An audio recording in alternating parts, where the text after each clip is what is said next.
Et de retour sur le plateau de cette émission, on poursuit cette discussion avec Véronique Bouchard, professeure à EM Lyon Business School et fondatrice de l'Institut de l'Intrapreneuriat. À vos côtés, Marianne Tessier, bonjour. Bonjour. Vous êtes cofondatrice de Neoness. Et puis Xavier Laurent, bonjour. Bonjour. Directeur des fusions et acquisitions du groupe Manutan et partenaire de cette émission. Xavier, mettre en place des parcours de mobilité à l'intérieur d'une entreprise, est-ce que selon vous, c'est le meilleur moyen de fidéliser les talents ? Alors, je ne sais pas si c'est le seul en tout cas, mais c'est un super moyen de fidéliser. Et surtout dans des entreprises de taille moyenne ou des ETI comme Manutan, on a des organigrammes qui sont relativement plats. Et donc, la carrière, ce n'est pas forcément d'être de plus en plus chef. Et donc, on va créer des carrières beaucoup plus horizontales qui vont permettre à chacun de prendre un poste et puis éventuellement d'aller travailler, passer du marketing au HR ou bien du contrôle de gestion à autre chose. Et ça permet, d'une part, pour la personne d'évoluer dans ses compétences, et ça permet d'apporter à l'entreprise aussi des compétences un peu horizontales. Marianne, comment est-ce que vous appréhendez, vous, ces questions à la fois de la mobilité et de l'intrapreneuriat chez Neoness ? C'est quelque chose que vous cultivez ? Oui, alors la mobilité, en effet, c'est hyper important, surtout que nous, on est une entreprise avec... aujourd'hui, alors Neoness, il y a 29 clubs, donc 29 sites plus le siège. Et c'est hyper important aussi de créer de la mobilité entre les clubs et le siège. Donc on essaye au maximum au siège de recruter au sein de nos clubs, dès que c'est possible. Ça, c'est hyper important pour garder du lien, enfin créer du lien et que surtout les gens au siège comprennent vraiment bien ce qu'on fait, notre activité, quoi. Donc ça, c'est vraiment très, très important. Et l'intrapreneuriat, alors nous, on est une boîte vraiment d'entrepreneurs. On a recruté tout notre comité de direction, sont quasiment tous soit d'anciens entrepreneurs, soit des gens qui voulaient être entrepreneurs et qui, pour des raisons XY, n'ont pas pu tout de suite ou ont avorté un projet, mais ont envie vraiment de mener d'être très indépendant et de mener un projet au sein de la boîte. Donc nous, on est vraiment, vraiment là-dedans. Et pourquoi ce choix ? Alors pourquoi ce choix ? Parce qu'en fait, quand on a ça c'est un long cheminement, quand on a monté notre comité de direction, au début on a pris des gens qui étaient vraiment très opérationnels, mais qui n'étaient pas assez dans la stratégie. Après on a recruté des gens qui étaient beaucoup plus dans la stratégie, mais pas assez hands-on. Et en fait, on a trouvé que le bon compromis, c'était l'entrepreneur qui faisait les deux. Et on a recruté notre comité de direction comme ça. Véronique, vous qui êtes spécialiste à la fois de la stratégie et de l'intrapreneuriat, quel regard vous portez ? Je pense que c'est beaucoup plus facile de mettre en œuvre l'intrapreneuriat de cette manière-là, par le recrutement, qu'en lançant de coûteux programmes d'intrapreneuriat qui sont complexes à mettre en œuvre, qui ne donnent pas toujours les résultats escomptés. Là, on crée une culture, et j'ai pu parler avec Xavier auparavant, et il semble que dans son entreprise aussi, on a une culture où chaque individu a le droit de dépasser en fait les limites de la définition de son poste. En fait, il est encouragé, ça fait partie de la culture. Donc j'imagine que c'est un peu comme ça chez vous. Ouais. Mais quand on a cette culture-là, l'intrapreneuriat est quasi naturel en fait. Donc en fonction des opportunités, en fonction des moments de la vie, on n'est pas toujours... Être intrapreneur, c'est fatigant, entre guillemets. Ça requiert un fort engagement. Donc, il y a peut-être des moments de la carrière où on n'a pas forcément envie de ça. Et au contraire, il y a des moments où on a envie de dépasser ses limites, d'aller vers quelque chose de nouveau, de sortir de sa zone de confort. Et puis aussi, vous êtes dans une logique de croissance. Votre entreprise également est dans une forte logique de croissance. Donc, elle attire aussi des profils qui sont des profils d'entrepreneurs qui sont prêts à aller, entre guillemets, coloniser de nouveaux territoires ou développer de nouvelles pratiques. Donc, ça me paraît très bien, quoi. Xavier, on parle souvent de culture, effectivement. Alors, comment on crée le terreau favorable dans une entreprise qui est quand même une ETI chez vous ? C'est déjà gros. Alors, déjà, on le dit. On dit que c'est quelque chose qui est important. Et mais parfois, entre dire et faire... Bon. Oui, déjà, on le dit. Ensuite, non, mais c'est vrai, entre dire et faire, c'est une vraie différence. En fait, il y a une question de prise de risque. Comment est-ce qu'un employé ou quelqu'un à son poste va prendre le risque d'explorer quelque chose qui n'existait peut-être pas avant, de le soumettre à son patron ou même au patron de Manutan, et comment est-ce qu'on va accueillir ce risque et surtout pas sanctionner les échecs. Parce qu'en fait, alors, le pire, c'est de laisser quelqu'un commencer, il échoue, et alors là, on le montre du doigt, on dit il a raté. Ouais. En fait, à chaque fois qu'on fait quelque chose, même si on échoue, on va apprendre énormément, et comme vous disiez, quelqu'un qui est au marketing va apprendre la finance parce qu'il va bien falloir qu'il supporte son projet, quelqu'un qui est Donc il va accroître ses compétences. Même s'il échoue, c'est bon pour lui parce qu'il a progressé. Et c'est bon pour Manutan parce qu'on a quelqu'un qui a des compétences nettement supérieures. Et puis on lui a appris à prendre ces risques-là. Et effectivement, entre dire et faire, c'est la preuve, par la preuve en fait. Hein. Il suffit de regarder le nombre de projets qui ont été tentés. Alors combien? Oh là, il y en a vraiment beaucoup, je ne saurais pas dire. Moi, j'en ai tenté quelques-uns, par exemple, et je n'ai pas tous réussi, mais c'est pas pour ça que je n'ai pas été valorisé par les trucs qu'on a fait. Et c'est ce qu'on disait aussi quand on discutait tout à l'heure. Souvent, nos clients, on parle de nos échecs. On a tenté ça n'a pas marché du tout, et voilà pourquoi. Et voilà ce qu'on en a retiré. Et voilà, je pense que c'est la meilleure façon de créer cette culture-là. Non, puis il faut le dire, il faut en faire une valeur de l'entreprise. Comment est-ce qu'on fait pour se dépasser, quoi? Et qu'est-ce que ça apporte de le faire? Marianne, comment est-ce que vous accompagnez cette prise de risque? Parce que dire à ses collaborateurs, prenez des risques, faites de l'intrapreneuriat, c'est bien, mais j'imagine qu'il faut aussi avoir un côté accompagnateur, ensuite pas les laisser tout seuls face à leur projet. De toute façon, ils sont jamais tout seuls, évidemment. Après, chaque projet est vraiment différent. Donc, nous, on a des méthodes, déjà, des méthodes de conduite de projet très pragmatiques sur lesquelles on forme l'ensemble des porteurs de projets. Ouais. Ça, c'est sûr. C'est hyper important de mettre une structure, un cadre. Après, chaque projet est très différent. Donc après, c'est des échanges très réguliers. En fait, on a des différentes phases. Donc, il y a l'idéation. Donc, on partage l'idée et la direction. Ensuite, il y a la partie conception. Donc, où le porteur de projet va aller avec, pas forcément tout seul d'ailleurs. Hein, il peut être des soutiens d'experts dans la boîte. Hein, où ils vont concevoir vraiment le projet et où nous, Céline et moi, on est Votre cofondatrice. Ma cofondatrice, exactement. On est soit partie prenante parfois ou sinon en validation intermédiaire pour pouvoir réorienter et donner nos inputs. Et puis après, une fois que cette étape-là est validée, on passe en réalisation. Donc là, c'est une équipe, pour le coup, d'experts vraiment qui déploie le projet. Et puis, on fait toujours aussi, très important, le REX, donc le retour d'expérience, pour vraiment pouvoir en tirer des enseignements, que c'est échoué ou que c'est fonctionné. Donc, il y a une méthodo quand même importante pour encadrer. Maintenant, il y a aussi une grande liberté qui est laissée parce qu'il y a une diversité de projets et chaque chef de projet, il met son âme et son cœur, sinon ça ne marche pas. Est-ce que vous pouvez nous donner un exemple de diversité de projets? Parce que... Alors, je sais pas, on a sorti ça, c'était une initiative vraiment de l'application Néonès. Avant, il n'y avait pas d'application Néonès. C'est vraiment un salarié qui a dit, moi, j'y crois énormément et qui l'a vraiment monté from scratch. Enfin, pareil, avec des experts autour, mais qui a chargé du projet, qui l'a monté.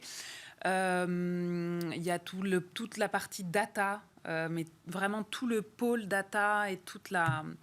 en plus, c'est un projet qui n'a cessé de grandir, parce qu'il a été hyper important dans la boîte, parce qu'il a servi à beaucoup plus de choses que ce qu'on pensait au départ. Donc voilà, ça c'est encore un projet tech. Après, il y a des projets... alors par exemple, Néonès Live, on a sorti une plateforme de cours en ligne voilà, au moment du Covid.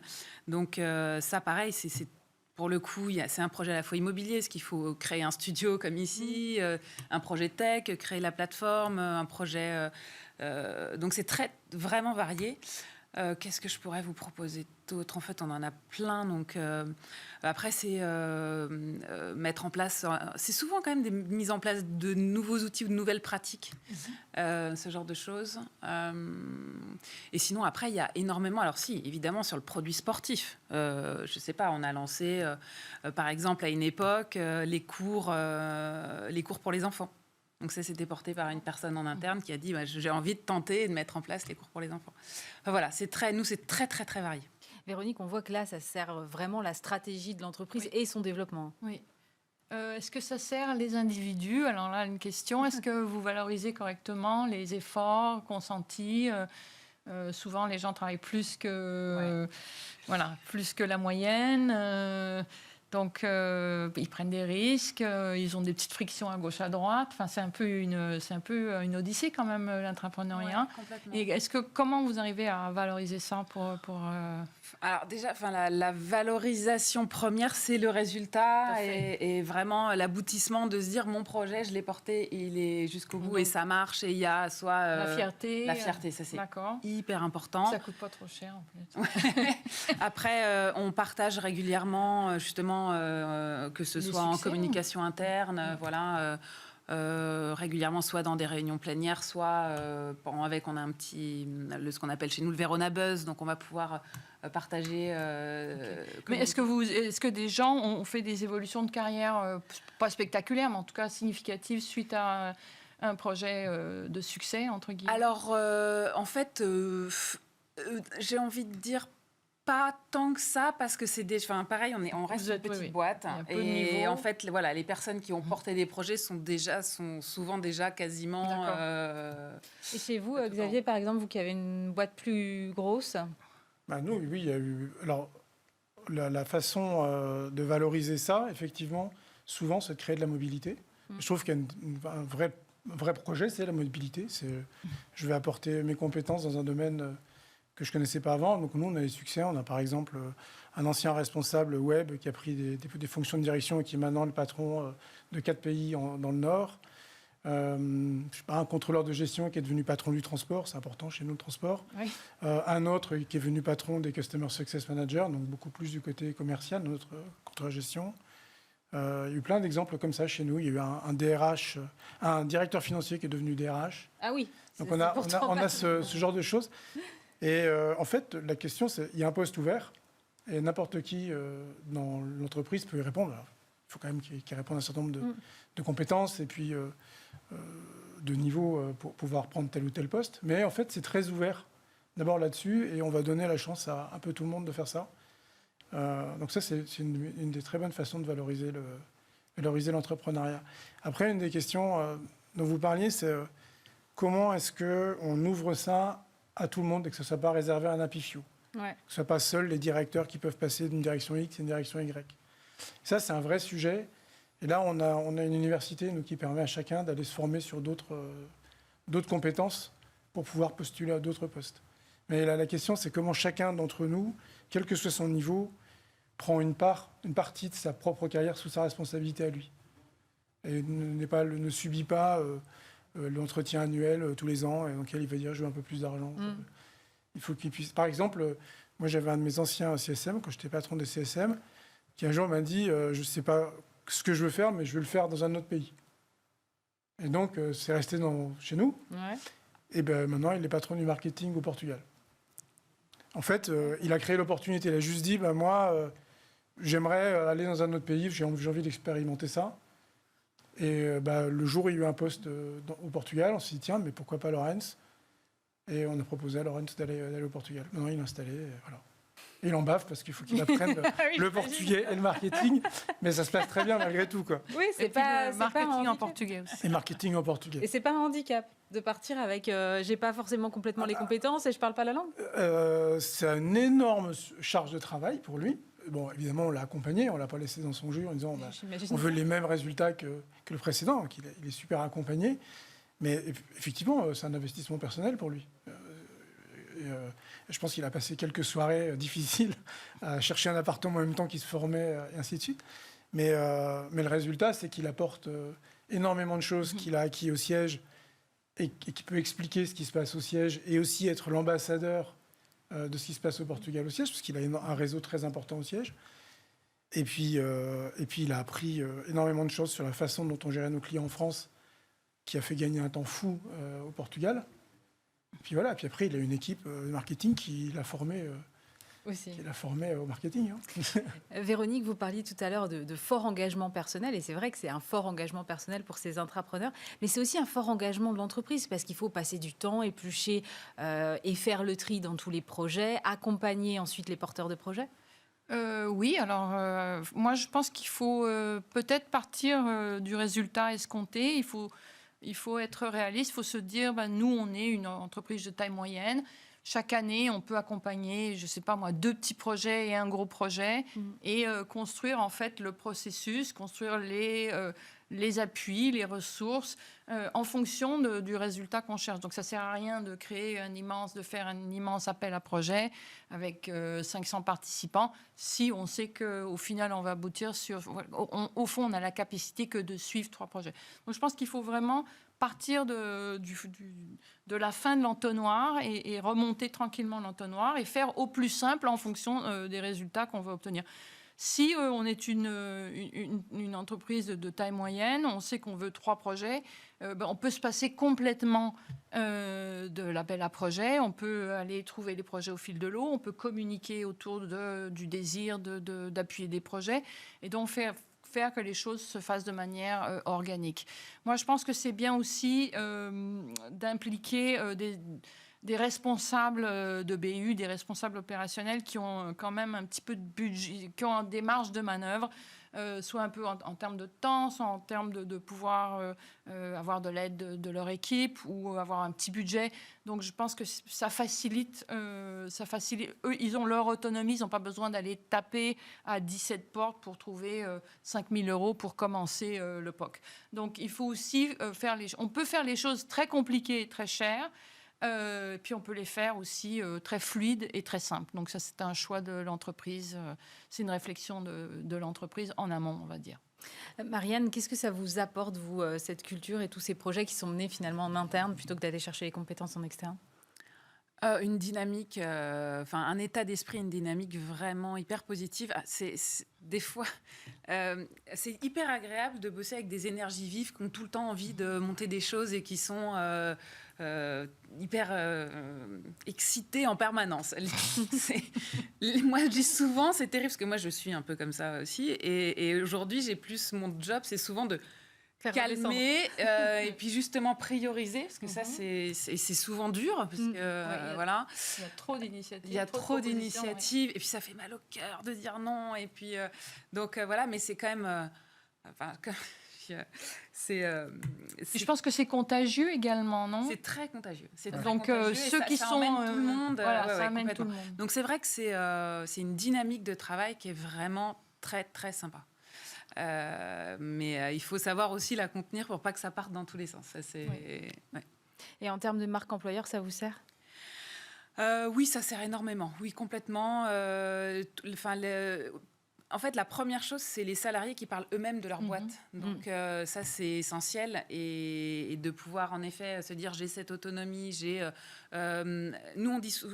Une des premières choses qu'on dit aux candidats qu'on voit en entretien, c'est vous allez créer votre poste, même s'il existe déjà, vous en ferez ce que vous voulez. Enfin, ce que vous voulez, évidemment, c'est pas tout et n'importe quoi, mais chacun peut amener sa patte et transformer complètement son poste et l'emmener là où il pense, lui, amener le plus de valeur ajoutée. Donc ça, c'est très, très motivant. Xavier, vous partagez, vous, cette expérience-là ? Je pense qu'on fabrique son poste, j'en suis alors totalement convaincu. On dépasse son poste, parce que quand on est dedans, si on est dans cet état d'esprit, et on parlait comment détecter un intrapreneur, c'est celui qui va trouver le moyen de mettre son projet en avant, c'est celui qui va se battre pour que ce soit celui-là qu'on réalise, ou même qui va le démarrer de son côté et montrer des premiers résultats. Et du coup, c'est ça, il faut dépasser son poste, dire qu'est-ce que je pourrais apporter, qu'est-ce que je pourrais faire mieux qui faciliterait de la vie de l'étape d'après ou de l'étape d'avant. Ça, c'est le meilleur moyen de le faire, je pense. Et d'être le plus léger possible. Alors, moi, je trouve qu'il faut encadrer, mais il faut surtout faut encadrer au sens de supporter plutôt que de contraindre. Je pense qu'il faut essayer d'amener les gens à proposer des choses. Ça peut être des tout petits projets, à ce moment-là, on peut en avoir plusieurs qui sont gérés dans telle ou telle équipe. Ça peut être des très gros projets, effectivement, là, il faut prioriser parce que ça va engager. Mais il faut être le plus léger. Enfin, moi, je trouve qu'il faut être le plus léger possible. Et en fait, la légèreté, elle est amenée par une culture d'entreprise. Est-ce que c'est naturel de faire ça dans l'entreprise ? Et à ce moment-là, les projets vont émerger et on aura le dynamisme dont vous parliez. Véronique, l'intrapreneuriat sert finalement l'engagement collaborateur, mais ça ne marche à l'inverse qu'avec des collaborateurs qui sont déjà engagés, non ? Oui, mais je pense que un collaborateur dans sa carrière aura des moments où il est parfaitement heureux dans son poste plus ou moins tel que défini. Et puis d'autres moments où il sera à la recherche d'une opportunité, il sera à la recherche d'élargir ce cadre. Donc comme la personne dont Xavier parlait, qui au bout d'un a dit je veux aller à l'étranger, il y a un besoin de renouveau, il y a un besoin de se mettre un petit peu en danger, voilà, de se dépasser. Et donc je pense que une même personne, à différentes étapes de son parcours, à des moments où elle est un peu plus conservatrice, peut-être qu'elle a des enfants en bas âge à la maison, et des moments où elle a envie de prendre un risque, ou simplement elle est un peu fatiguée voilà, de son job, de son poste tel qu'il est défini. Donc je pense que, je vous dis, je pense qu'il y a finalement pratiquement... pour moi, une majorité des employés peuvent devenir des intrapreneurs. Il y a quelques cas... on constate qu'il y a quelques cas où c'est vraiment très, très difficile, mais ça tient vraiment à des traits particuliers qui rendent la prise de risque difficile, qui rendent... je pense qu'il faut une certaine flexibilité. Pour être un intrapreneur, il faut quand même avoir une ouverture, il faut quand même essayer des choses, il ne faut pas avoir peur de se tromper. Donc, certaines personnes qui sont vraiment très, très rigides vont avoir de grosses difficultés. Mais je dirais que à part ce trait rédhibitoire, à différents moments de sa vie, à 30 ans, à 40 ans, à 50 ans, on peut être un intrapreneur, on peut être en bas de l'échelle, en haut de l'échelle. Je pense qu'il n'y a pas vraiment de limite de ce point de vue-là. Il suffit de trouver la bonne opportunité, la chose qui nous fait rêver, qui nous motive, qui a du sens pour nous. Et là, on a envie de s'y dédier à fond. Et il faut aussi sentir un climat de confiance autour de soi. Oui. Et je pense que dans votre cas, le fait que vous êtes des moyennes entreprises avec des cultures d'entreprise fortes aide énormément. En fait, l'intrapreneur n'est pas seul. Il peut s'adresser, il peut être aidé par plein de gens en interne. Il peut aller voir le boss, le big boss. Il n'y a aucun problème. Il y a cette transparence, il y a cette facilité d'accès. Et cette visibilité, en fait, qui facilite les choses dans une entreprise très hiérarchique, c'est beaucoup plus difficile. Merci beaucoup, Véronique Bouchard, professeure à EM Lyon Business School et fondatrice donc, de l'Institut de l'Intrapreneuriat. Marianne Tessier, cofondatrice de Neoness, et Xavier Laurent, directeur fusion et acquisition du groupe Manutan. On se retrouve bien sûr le mois prochain pour un nouveau numéro de Smart at Work sur Bismart.